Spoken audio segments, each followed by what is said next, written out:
Welcome to Samba Samba. Enjoy the video. You start by duplicating the screenshot so you can always revert. This protects the original pixels.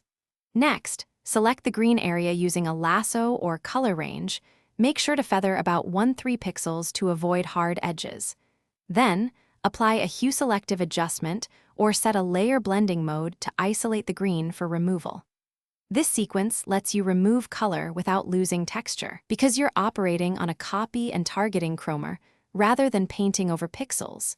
Once the green is isolated, desaturate or shift the hue to neutral tones using hue/saturation or replace color, because that preserves luminance while removing tint.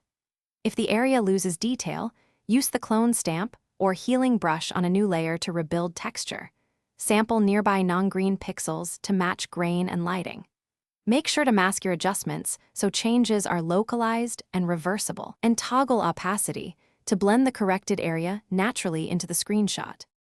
Finish by matching color and contrast. Use selective curves, levels, or slight dodge and burn so the fixed area reads naturally under the same light. To avoid a patched look, add a subtle layer of noise or a small amount of sharpening that matches the screenshot's original texture. Make sure to inspect at 100%, and if edges reveal halos, refine the mask with a small soft brush at low opacity. If things still go wrong, revert to the duplicate and repeat with gentler adjustments. Thanks for watching. Consider subscribing if we helped you.